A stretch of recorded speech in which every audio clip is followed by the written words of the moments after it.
Assalamualaikum warahmatullahi wabarakatuh. Pada siang hari ini akan Ibu sampaikan materi perkuliahan tentang adopsi dan difusi inovasi, khususnya inovasi di bidang pertanian. Ada beberapa pokok bahasan yang akan kita bahas pada siang hari ini. Yang pertama adalah pengertian adopsi, yang kedua tahapan adopsi, yang ketiga kategori adopter, dan faktor-faktor yang mempengaruhi kecepatan adopsi. Yang terakhir adalah peranan penyuluh di dalam proses adopsi inovasi di bidang pertanian. Sebagaimana kita ketahui bersama bahwa teknologi dan inovasi di bidang pertanian yang telah dihasilkan oleh para pakar, baik dari lembaga penelitian maupun dari perguruan tinggi, itu sudah banyak yang dinyatakan layak secara teknis dan ekonomis, namun tidak serta-merta bahwa inovasi ini bisa diterima dan diterapkan oleh target sasaran petani.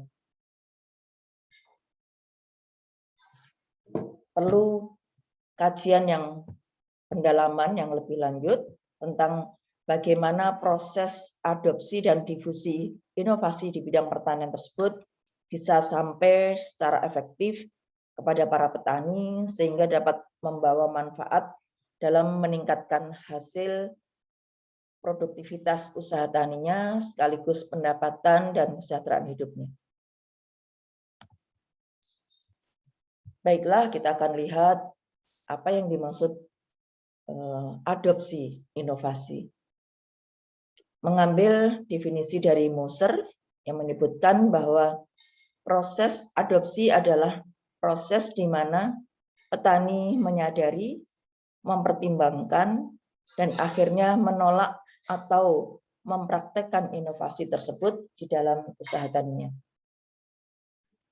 Sebelum melakukan adopsi ini harus dilakukan proses yang namanya adalah difusi inovasi, yang diartikan sebagai proses di mana suatu inovasi pertanian menyebar di antara petani-petani sampai pada jumlah yang besar.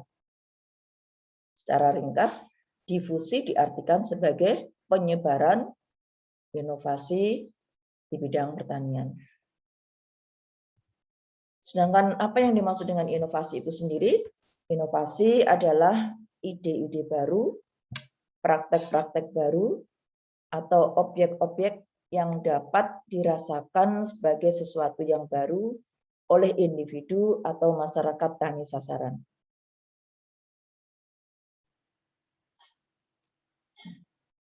Sebagaimana telah di awal Ibu sampaikan bahwa teknologi dan inovasi di bidang pertanian yang telah dinyatakan secara ekonomi dan teknis layak, itu tidak serta-merta dapat diterapkan di tingkat petani. Oleh karena itu, penting sekali untuk merancang strategi bagaimana menyebarkan inovasi tersebut hingga bisa sampai pada tahap diadopsi oleh petani.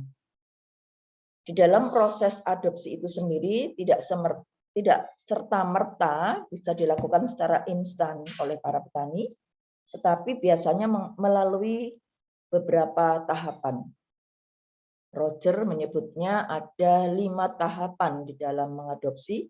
Yang pertama adalah tahapan awareness atau sadar. Yang kedua tahapan interest atau minat. Yang ketiga tahapan evaluasi atau penilaian. Yang keempat, tahapan first trial atau uji coba dalam skala yang kecil. Baru pada tahap yang kelima ini adalah tahap mengambil keputusan untuk menerima atau menolak inovasi tersebut.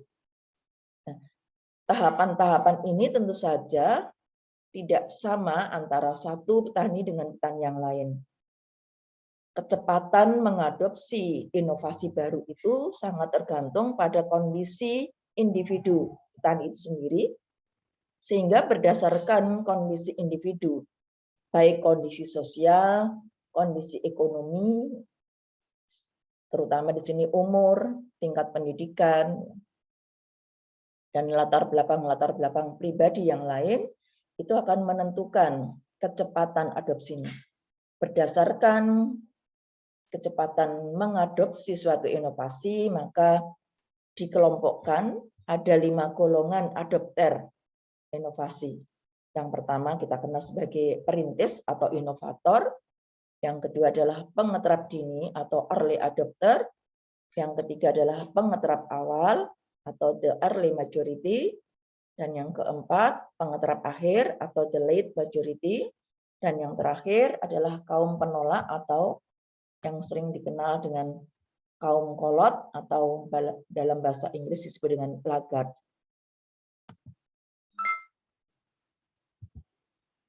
Kita lihat secara rinci bagaimana tahapan-tahapan proses adopsi itu berjalan. Ada 5 tahapan tadi, tahap sadar. Apa yang dimaksud dengan tahap sadar? Yaitu suatu tahapan di mana sasaran, dalam hal ini petani, mulai menyadari tentang adanya inovasi yang ditawarkan oleh seorang penyuluh. Kemudian setelah sadar, maka akan tumbuh minatnya, yaitu suatu keinginan tahu yang lebih mendalam, tentang inovasi yang telah didengarnya. Setelah muncul minat, maka akan dilanjutkan dengan tahap mengevaluasi, yaitu menilai seberapa baik atau seberapa buruk, atau melihat manfaat inovasi yang telah diketahui tersebut secara lebih lengkap. Hasil dari menilai ini kemudian akan dilanjutkan dengan tahapan trial atau mencoba, yaitu melakukan percobaan dalam skala kecil untuk lebih meyakinkan hasil penilaiannya tentang manfaat dari inovasi tersebut. Setelah melakukan penilaian, barulah pada tahap yang kelima, yang kita sebut dengan tahap adopsi, yaitu tahap pengambilan keputusan untuk menerima atau menerapkan dengan penuh keyakinan berdasarkan uji coba yang telah dilakukan.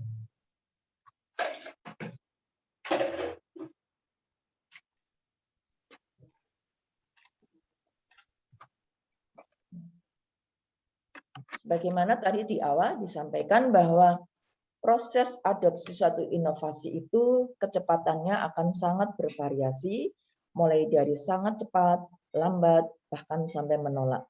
Hal ini dipengaruhi oleh status sosial seperti umur, pendidikan, perilaku komunikasi, serta status ekonomi yaitu penghasilan atau pendapatan petani.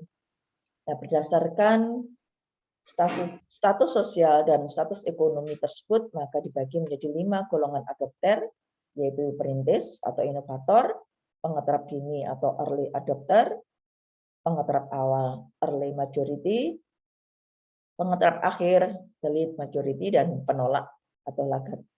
Kita akan lihat bagaimana ciri-ciri dari seorang masing-masing golongan adopter tersebut. Seorang perintis atau inovator adalah disebut juga dalam bahasa lain adalah pelopor, yaitu orang-orang yang pertama kali dalam suatu wilayah tertentu paling cepat mengadopsi suatu inovasi. Memiliki ciri rasa ingin tahu yang sangat tinggi, yang disebut dengan curiosity yang sangat tinggi. Orang-orang itu cenderung bersifat individualis, sehingga mereka cepat mengadopsi untuk meningkatkan produktivitas usaha taninya sendiri.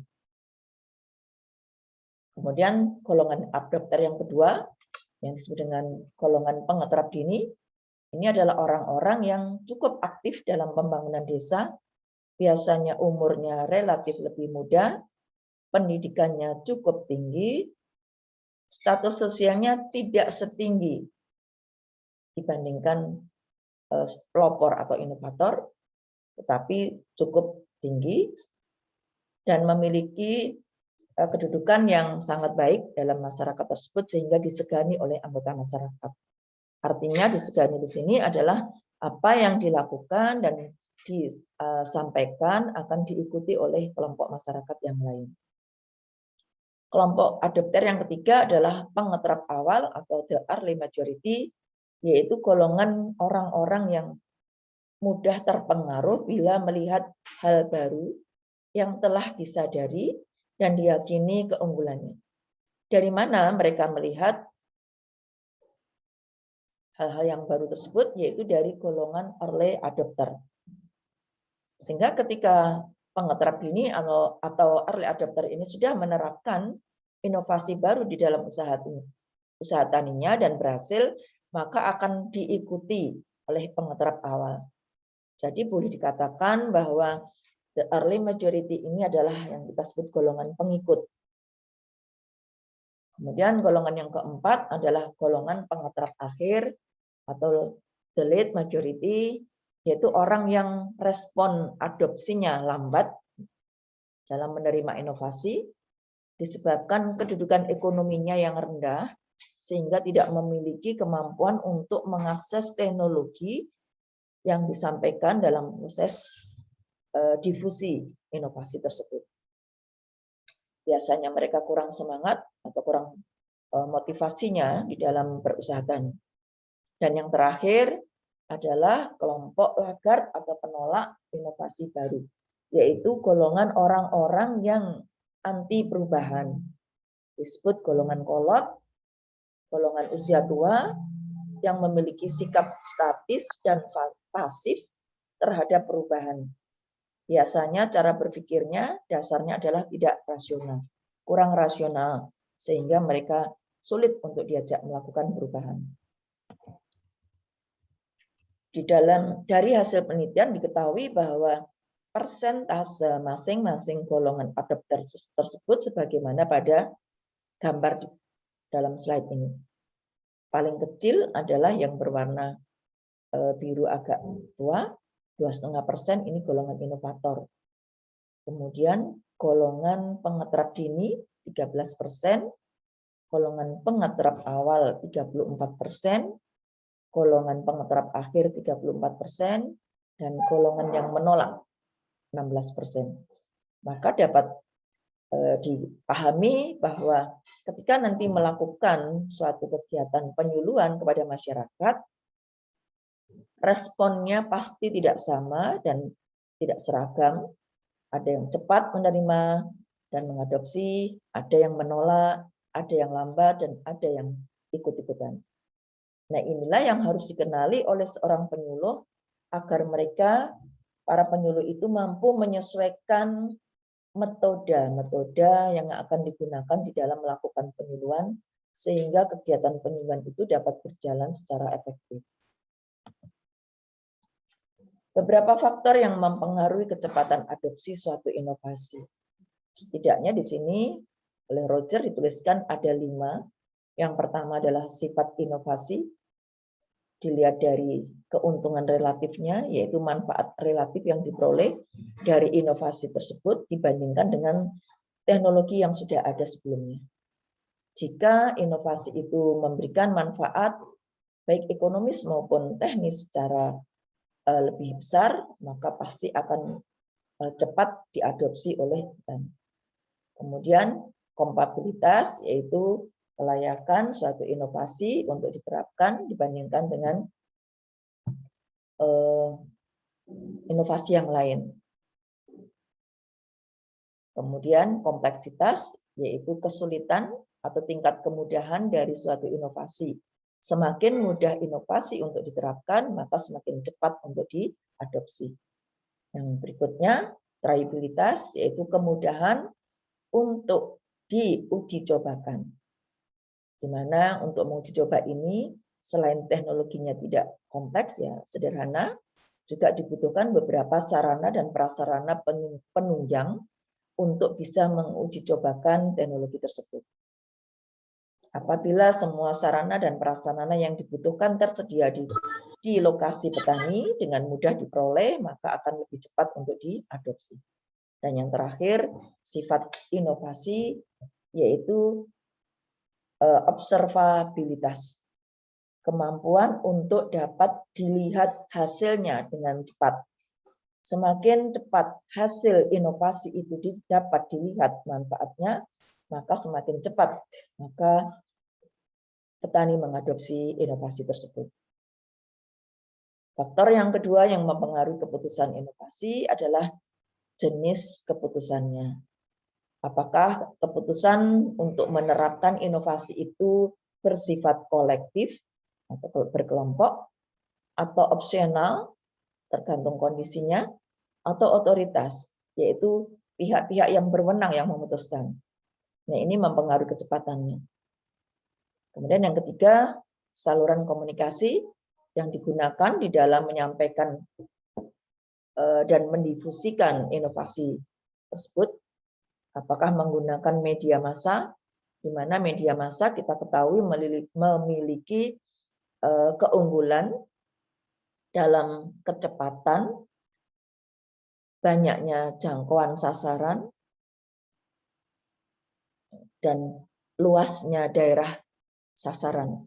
Sementara kalau interpersonal itu lebih sedikit yang bisa dijangkau dan waktunya juga tentu akan lebih lama.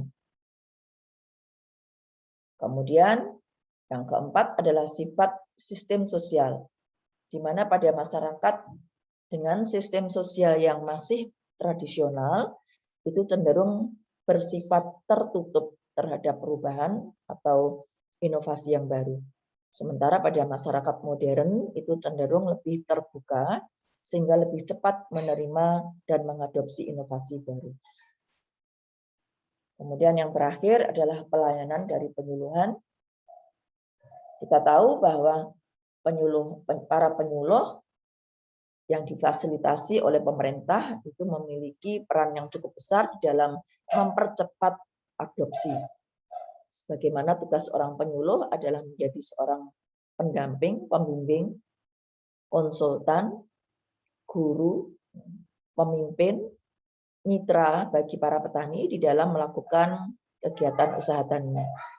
Melalui pelayanan yang diberikan oleh penyuluh ini, maka akan dapat berpengaruh terhadap kecepatan petani memutuskan untuk adopsi.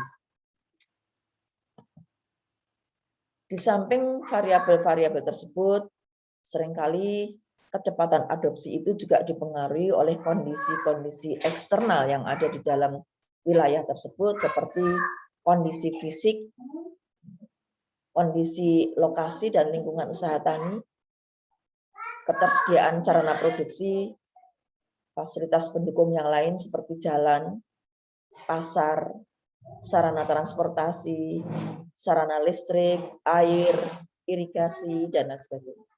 Kemudian keberadaan hama dan penyakit tanaman yang menyerang, curah hujan, tipe tanah, maupun fasilitas irigasi. Faktor-faktor yang tersebut belakangan ini merupakan faktor-faktor yang juga sering menjadi faktor yang mempengaruhi kecepatan di dalam mengadopsi inovasi. Nah, sebagaimana yang Ibu sampaikan pada penjelasan terdahulu bahwa penyuluh itu mempunyai peranan yang penting di dalam suatu proses adopsi, di mana peranan penyuluh ini adalah membantu petani menjadi sadar tentang adanya suatu inovasi. Kemudian yang kedua, membicarakan dengan petani sehingga petani menjadi tertarik kepada inovasi. Kemudian petani mau melakukan penilaian dan memberikan dorongan dan membantu melakukan percobaan di lahan petani. Sehingga inovasi yang akan diadopsi oleh petani itu dapat dibuktikan kelayakannya dan kemanfaatnya sehingga petani mau mengadopsi. Nah, ini gambaran dari apa yang telah Ibu uraikan sebelumnya, bagaimana proses adopsi dan difusi itu berjalan di dalam suatu masyarakat dari sumber inovasi. Di sini penyuluh bisa mengambil sumber materi dari berbagai sumber yang ada, yang berupa teknologi yang layak secara ekonomis dan teknis tadi, kemudian dilakukan proses adopsi. Melalui proses adopsi ada 5 tahapan tadi: sadar, minat, menilai, mencoba, dan memutuskan. Nah, untuk mempercepat proses adopsi ini, maka biasanya disarankan penyuluh ini mendekati kelompok-kelompok yang paling potensial untuk menjadi kunci dalam penyebaran atau difusi dari inovasi itu, yaitu golongan early adopter, yaitu tadi golongan yang mempunyai status sosial yang baik, mempunyai komunikasi dan hubungan baik dengan anggota masyarakat, yang apa yang dilakukan oleh golongan early adopter ini menjadi rujukan dan pedoman bagi petani yang lain untuk mengadopsi. Baru golongan kedua adalah early majority. Nah, setelah pihak early adopter diikuti early majority ini mengadopsi, barulah kemudian dilakukan proses difusi sehingga calon-calon pengeterap inovasi yang lain akan bisa. Nah, ini yang Ibu sampaikan tadi, bahwa seorang penyuluh harus memiliki strategi yang tepat untuk mempercepat proses adopsi suatu inovasi baru, yaitu dengan melakukan pendekatan kepada golongan early adopter dan early majority, sehingga golongan ini akan dapat mempengaruhi kelompok-kelompok keempat dan kelima, sehingga nanti proses adopsi itu bisa berjalan dengan lebih cepat. Kita lihat bagaimana hubungan tingkat adopsi dengan pendekatan dan metode penyuluhan yang akan digunakan oleh seorang penyuluh. Kalau kita melihat tingkatan adopsi yang 5, mulai dari sadar, minat, menilai, mencoba, dan adopsi ini, dan kita kemudian memiliki kelompok sasaran yang bersifat massal, kelompok, dan individu, maka kita harus menyesuaikan setiap kelompok sasaran ini dengan tujuan dari penyuluhan itu sendiri, sehingga akan muncul metode-metode yang lebih sesuai, lebih efektif,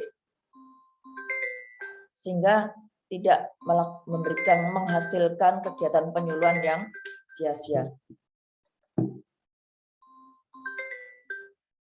Jadi kita bisa melihat di sini, untuk tahapan tingkat adopsi sadar, memberikan pemahaman atau informasi tentang suatu inovasi baru, maka biasanya kita menggunakan pendekatan massal, yaitu menyampaikan inovasi tersebut di depan masyarakat dalam jumlah yang banyak dengan menggunakan metode seperti siaran radio, pemutaran film, penyebaran brosur, leaflet, poster, spanduk, dan lain sebagainya.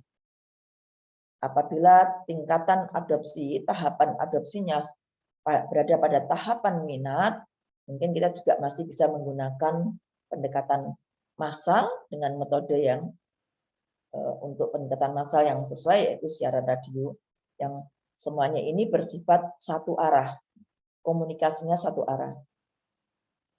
Pada tahapan menilai, kita sudah mulai memperkecil jumlah sasaran, yaitu menilai itu bisa dilakukan pada kelompok sasaran dengan menggunakan metode yang lebih efektif, yaitu dengan diskusi kelompok, temu lapang, maupun kursus tani.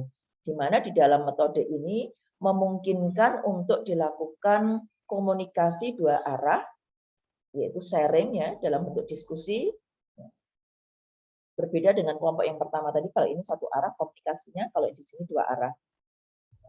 Kemudian tahapan mencoba juga masih bisa kita gunakan pendekatan kelompok dengan metode yang komunikasi dua arah seperti ini. Baru pada tahapan adopsi, kita harus menggunakan pendekatan individu dengan menggunakan metode penyuluhan yang bersifat individual juga, sehingga akan lebih efektif. Masing-masing metode ini akan efektif karena sesuai dengan tujuan dan sasarannya.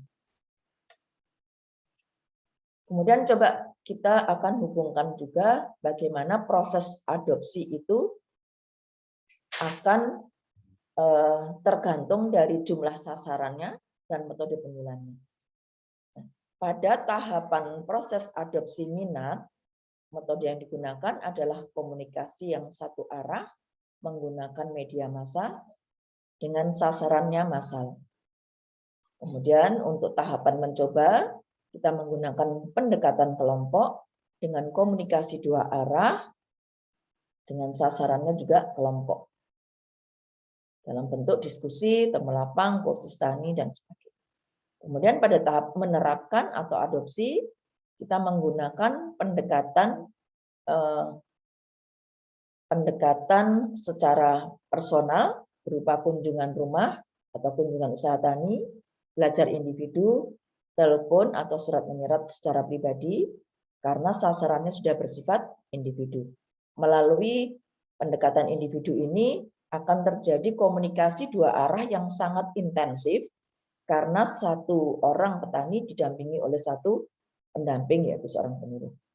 Pada gambar ini yang berwarna orange ini dapat dilihat bahwa semakin ke bawah, maka kegiatan penyuluhan itu semakin intensif.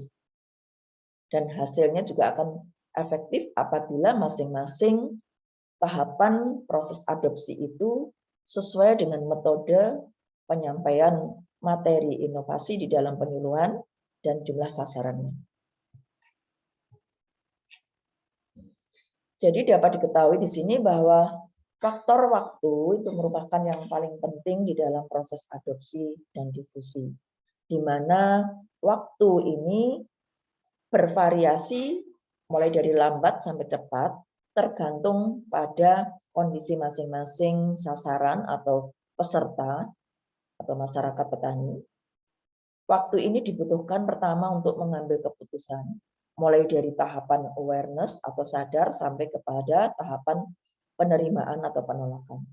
Yang kedua, waktu dibutuhkan untuk menentukan tingkat adopsi, yaitu yang diukur dari jumlah pengadopsinya. Kalau seorang penyuluh menyadari bahwa seorang penyuluh setiap akan melakukan penyuluhan harus menentukan jumlah target, berapa persen tingkat adopsinya nanti.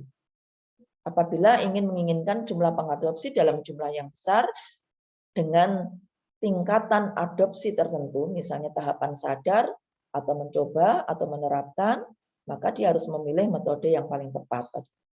Pada umumnya para petani itu umumnya masih banyak yang ragu ketika di awal-awal mendengar atau menyadari adanya suatu inovasi. Tetapi setelah melihat keberhasilan petani lain dalam menerapkan inovasi baru tersebut, akan muncul keinginannya untuk mencoba inovasi baru tersebut. Nah, penelitian adopsi inovasi pertanian. Penelitian adopsi inovasi sangat diperlukan di bidang pertanian dalam rangka untuk mengevaluasi manfaat dan efektivitas dari suatu inovasi, baik itu teknologi, cara berusaha tani, atau ide-ide yang baru yang lain yang dihasilkan melalui berbagai penelitian, pengembangan, dan kajian pertanian. Salah satu contoh penelitian yang dilakukan adalah dengan menggunakan pemodelan dengan mode regresi linear berganda yang menghubungkan antara tingkat adopsi dengan faktor-faktor yang mempengaruhinya. Tingkat adopsi dilambangkan sebagai Y, yang merupakan fungsi dari X1, X2, X3, dan seterusnya. Di mana X1, X2, dan X3 ini adalah faktor-faktor yang diduga akan mempengaruhi adopsi. Mulai dari faktor sosial ekonomi tadi. Umur, pendidikan, pengalaman, pendapatan, luas lahan, dan sebagainya. Dari penelitian ini bisa diketahui sejauh mana faktor-faktor tersebut mempengaruhi. Nah, dengan pengetahuan ini maka akan dapat digunakan untuk merancang strategi penyebarluasan inovasi baru yang lain sehingga akhirnya dapat dilakukan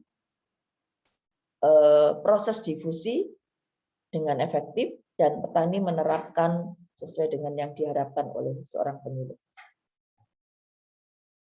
Untuk mempelajari lebih lanjut tentang teori adopsi dan difusi inovasi ini, kalian bisa mempelajari pada bukunya Roger tentang diffusion of innovation. Ini sudah Ibu sertakan pada link buku ini. Ya. Bisa kalian, ini masih dalam bentuk bahasa Inggris, bisa ditranslate nanti. Sedangkan audionya ini juga Ibu lampirkan di sini dari podcast. Mungkin kalian nanti bisa mendengarkan sambil santai, ya. Tidak harus memegang laptop, mungkin dari radio dan sebagainya. Demikian paparan tentang materi adopsi dan difusi inovasi di bidang pertanian. Silahkan ditanyakan apabila ada hal-hal yang belum dipahami.